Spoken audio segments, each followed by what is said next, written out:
Bab 1026. Nona Trasi. Saat ini, Paula juga datang melapor dengan tergesa-gesa. Hartono memang membawa Presdir Daniel ke grup Skywell.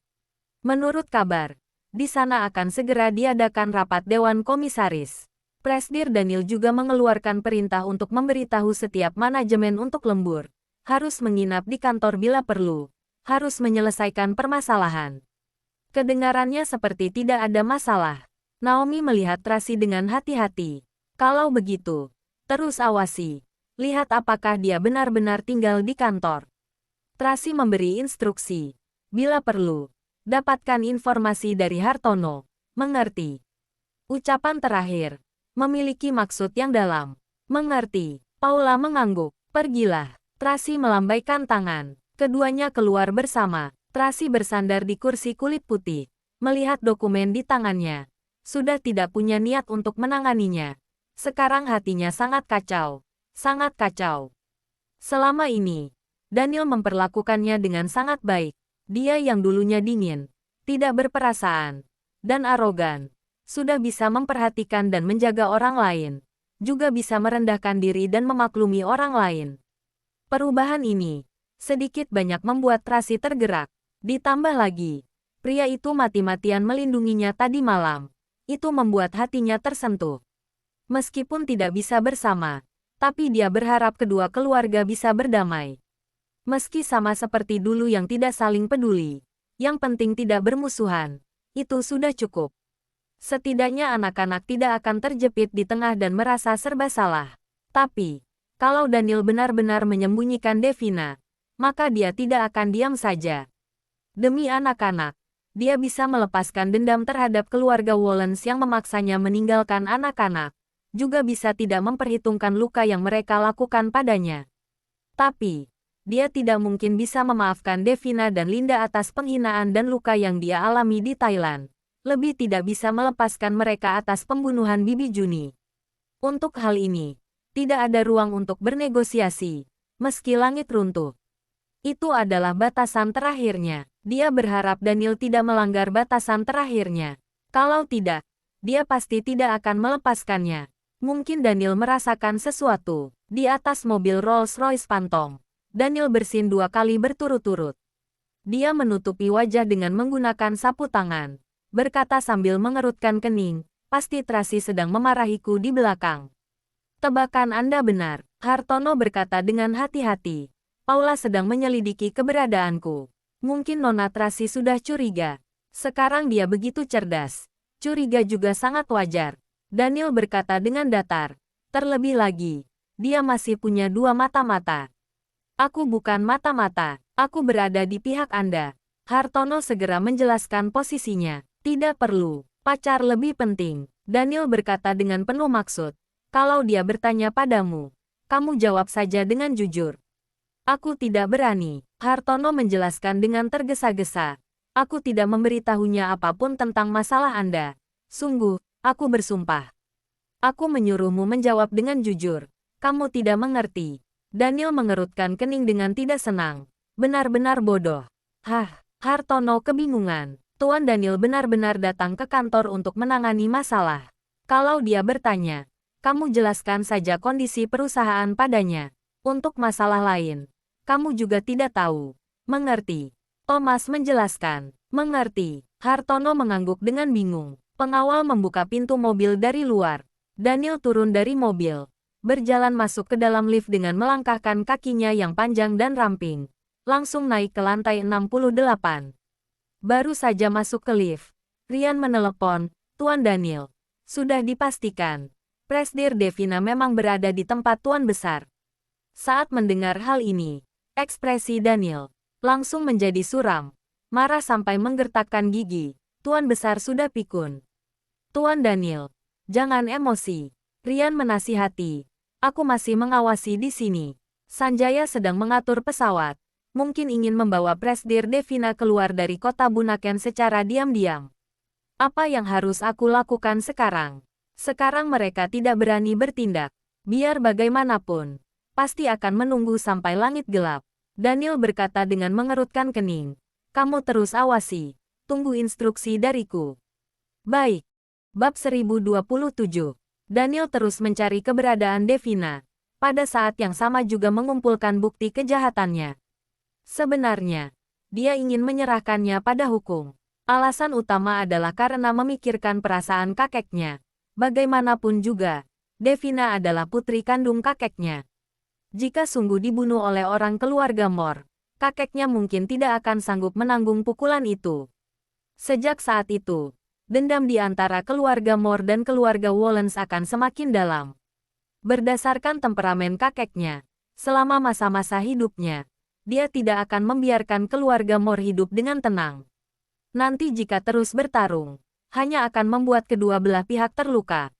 Jadi, Daniel mencari cara untuk menengahi, yaitu menangkap Devina dan menyerahkannya kepada polisi. Dengan begitu, bisa memberikan pertanggungjawaban kepada Tracy, juga menghentikan dendam dua keluarga menjadi semakin dalam.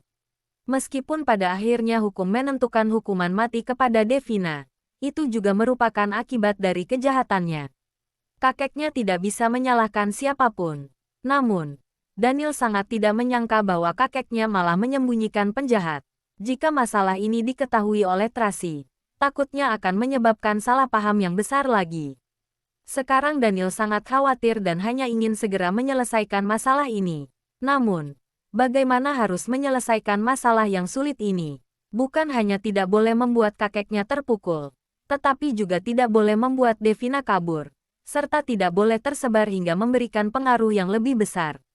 Tuan Daniel, bagaimana jika kita lakukan penyergapan di bandara? Selagi Tuan Besar tidak ada, kita tangkap Devina, lalu menyerahkannya pada polisi. Thomas memberi usul, berhubung Tuan Besar sudah mengambil risiko sebesar ini, dia pasti akan pergi mengantar sendiri ke bandara. Daniel berkata dengan suara kecil, jika tidak melihat Devina naik ke pesawat, dia tidak mungkin pergi. Kalau begitu, kita cari dulu pesawat apa yang mereka gunakan, tanya Thomas. Jangan melakukan hal yang malah akan membuat lawan waspada. Daniel mengerutkan keningnya. Baik, Thomas tidak berani asal bicara lagi. Kamu keluarlah dulu. Daniel ingin menenangkan pikiran seorang diri. Baik, Thomas menunduk dan pergi. Daniel mengurung diri di ruang kantornya selama 7 jam. Hingga pukul 4 sore, barulah dia memanggil Thomas masuk. Dia mengeluarkan sebuah USB, lalu berpesan, sekarang juga cepat serahkan ini pada polisi. Baik, Thomas menerima USB itu dengan sikap sangat serius dan segera pergi ke kantor polisi. Kemudian, Daniel menelepon Winnie. Segera suruh tim pengacara datang ke ruanganku. Baik, Winnie segera menyampaikan hal itu. Dia menyadari bahwa ada masalah besar yang terjadi, tetapi dia tidak berani banyak bertanya. Belasan menit kemudian, tim pengacara grup Wallens yang di dalam negeri datang dengan tergesa-gesa.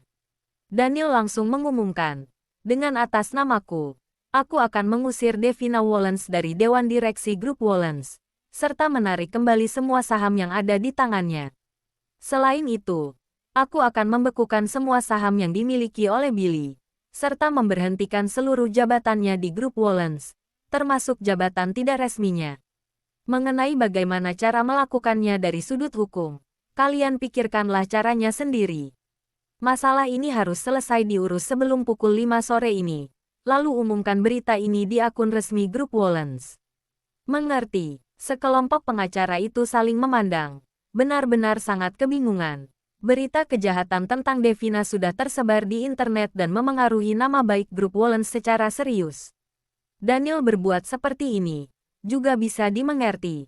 Namun, saham Devina dan Billy diberikan oleh Tuan Besar, tanpa ada persetujuan dari Tuan Besar.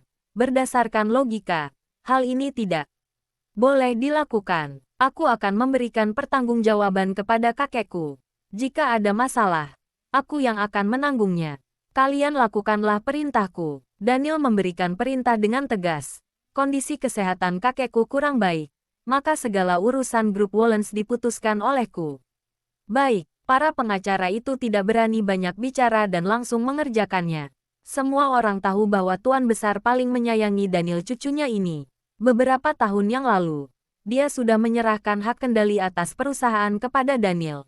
Ini tidak perlu diragukan lagi. Lagi pula, beberapa tahun ini, grup Wollens terus diurus oleh Daniel. Semua keputusan yang sudah dia buat tidak pernah ditentang oleh Tuan Besar. Jadi, meskipun sekarang melakukan hal yang melanggar aturan, orang-orang tetap akan melaksanakannya. Pada pukul 5 sore, grup Wollens secara resmi mengumumkan berita ini. Pada saat yang bersamaan, pihak kepolisian sudah mulai mengeluarkan surat perintah, yaitu untuk menangkap Devina. Bab 1028. Baru saja berita ini diumumkan, sudah langsung menimbulkan kehebohan besar. Pada setengah bulan terakhir, karena berita kejahatan Devina tersebar, saham grup Wollens jatuh secara drastis dan menimbulkan pengaruh yang sangat parah. Tetapi Daniel terus tidak melakukan tindakan penanganan apapun.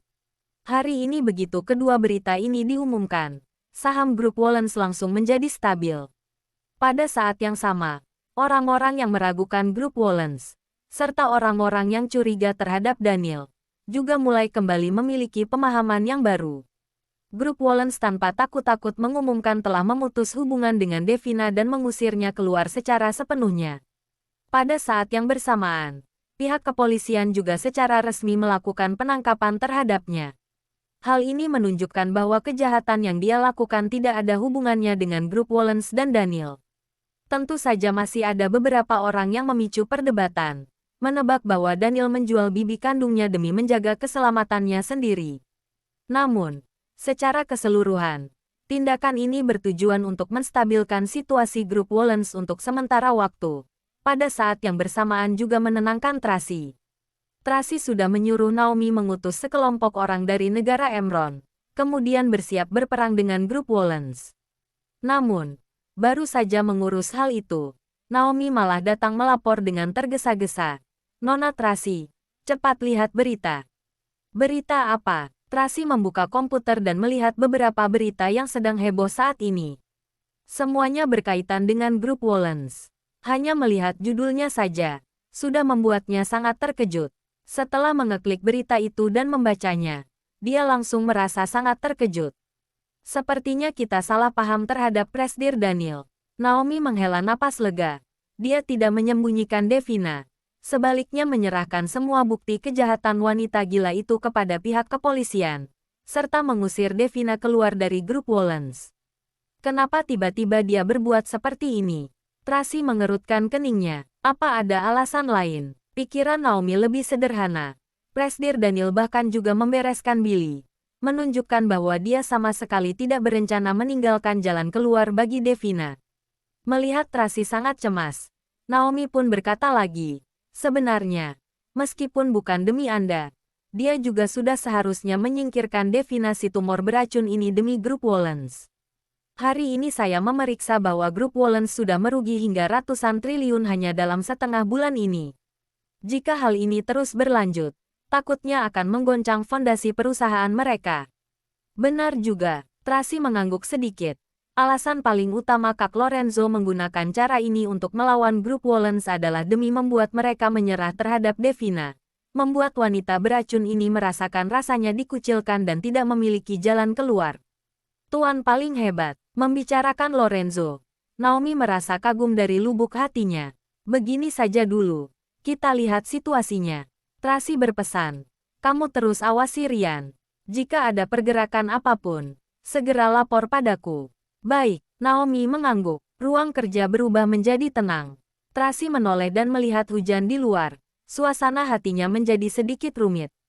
Tindakan Daniel ini membuatnya sangat terkejut. Dia terus merasa bahwa Daniel memutuskan hal ini secara mendadak. Apa yang membuatnya membulatkan tekad untuk membuat keputusan ini? Dia tetap tidak mengerti meski sudah memikirkannya. Saat sedang berpikir, seorang pengawal mengetuk pintu dan datang melapor. "Nona Tracy, di luar ada gadis bernama Windy yang memohon untuk bertemu dengan Anda. Katanya dia adalah teman Anda." "Windy?" Tracy tertegun, lalu segera berkata, "Cepat persilakan dia masuk." "Baik." Tracy memakai baju luarnya, lalu pergi keluar untuk menyambutnya. Pengawal sedang membawa Windy dan Paul masuk. Melihat interior rumah yang megah, Paul merasa sedikit gugup.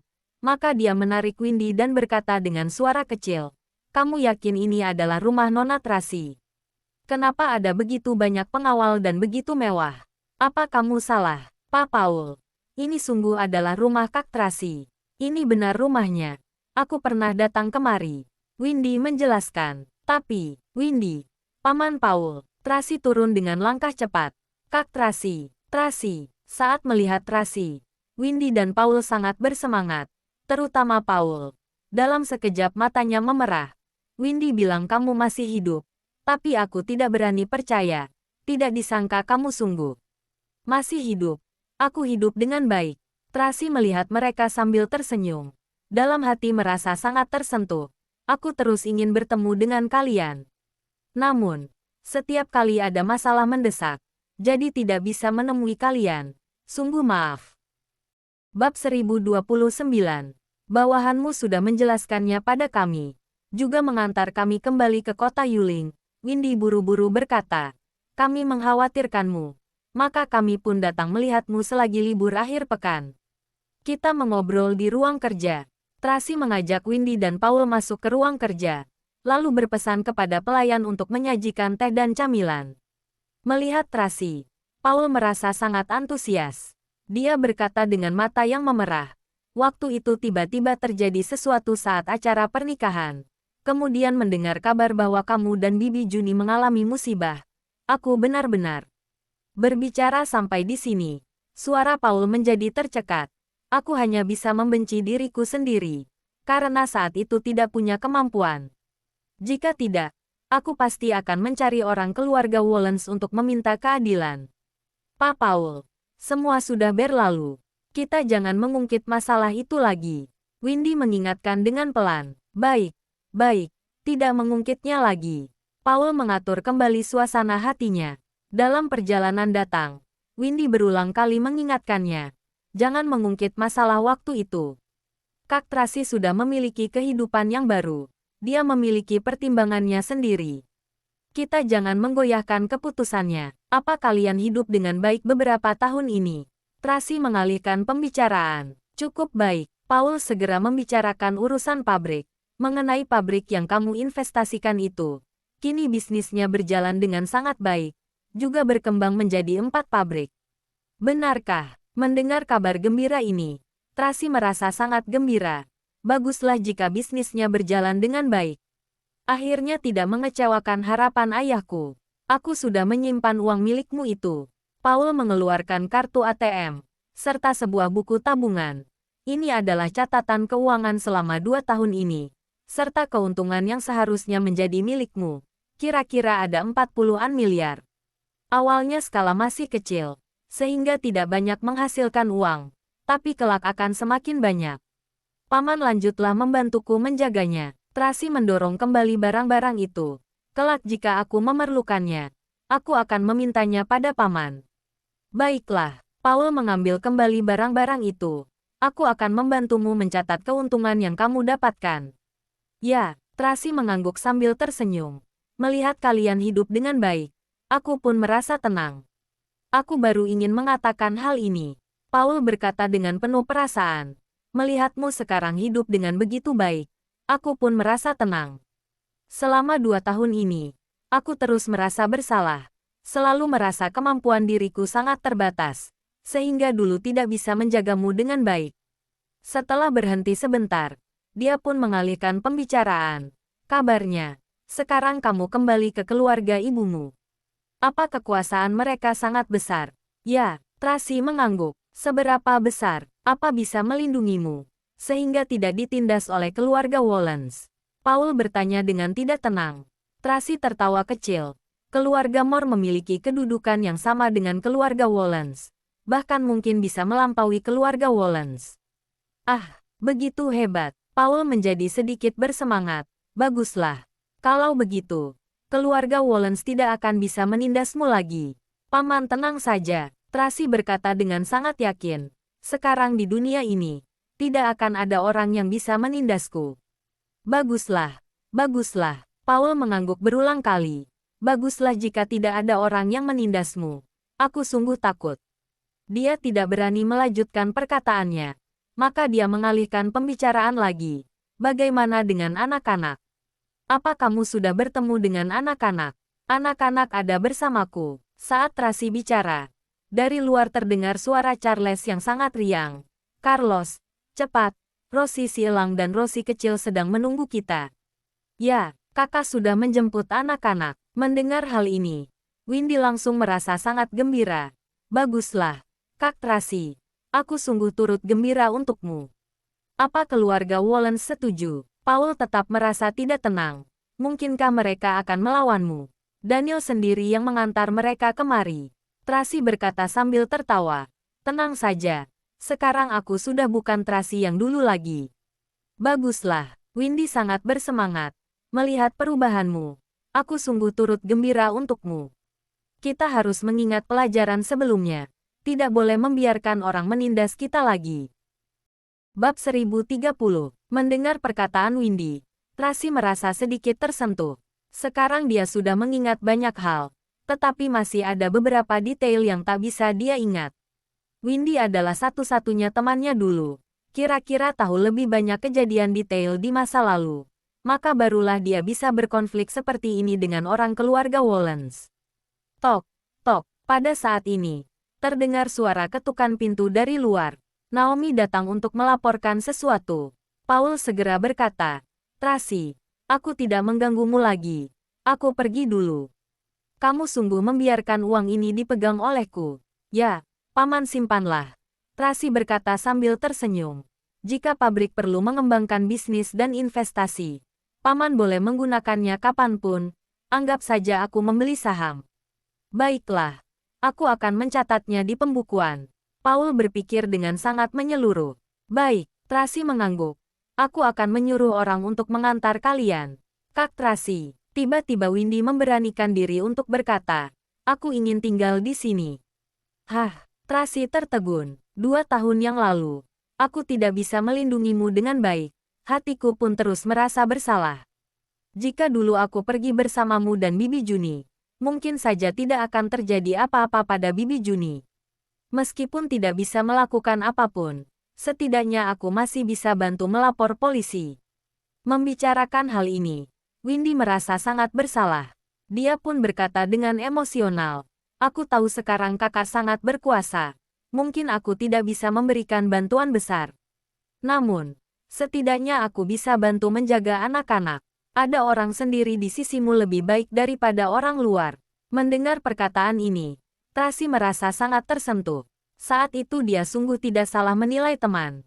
Dia sudah membicarakan masalah ini berkali-kali denganku. Paul berkata dengan pelan. Sebenarnya, sekarang dia bekerja dengan baik di pabrik.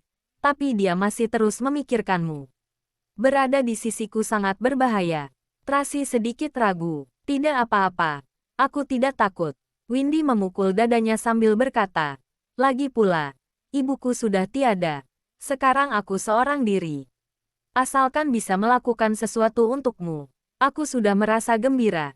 Hah, Bibi sudah tiada. Apa yang terjadi? Tracy buru-buru bertanya. Akhir tahun lalu, dia meninggal karena penyakitnya. Membicarakan hal ini, Windy malah tidak begitu sedih.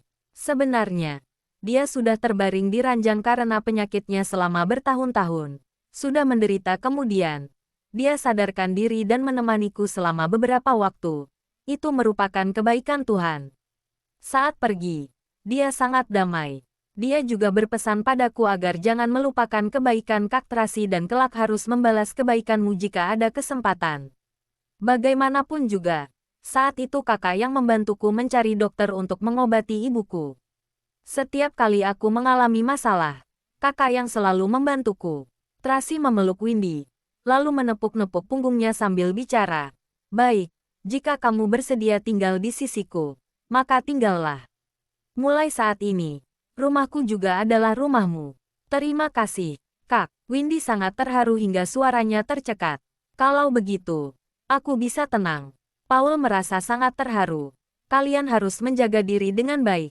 Tenang saja. Setelah mengantar Paul, Tracy membawa Windy untuk bertemu dengan tabib Hansen dan Amanda. Kedua teman saling bertemu. Mereka pun berpelukan dengan bersemangat. Windy dan Amanda pernah saling mengenal melalui Tracy. Begitu bertemu, kedua orang itu seperti kawan lama dan segera menjadi sahabat. Kemudian, setelah Tracy mengalami masalah, Windy dan Amanda terus berkomunikasi. Hartono bisa menemukan tabib Hansen dengan lancar, juga berkat petunjuk yang diberikan oleh Windy. Namun, saat itu Windy memberikan petunjuk pada Paula. Dia mengira orang Tracy sedang mencari tabib Hansen. Intinya, segalanya adalah pengaturan yang terbaik. Tracy mengenalkan Windy kepada para pengawal terdekatnya dan pelayan wanita di rumah, sekaligus berpesan pada mereka bahwa Windy adalah saudarinya, maka kelak harus menjaganya dengan baik. Semua orang memanggil Windy dengan hormat, yaitu memanggilnya Nona Windy. Wajah Windy pun memerah, merasa sedikit tidak terbiasa. Kebetulan Carla sudah bangun dari tidur siangnya. Amanda pun mengajak Windy untuk bertemu dengan Carla.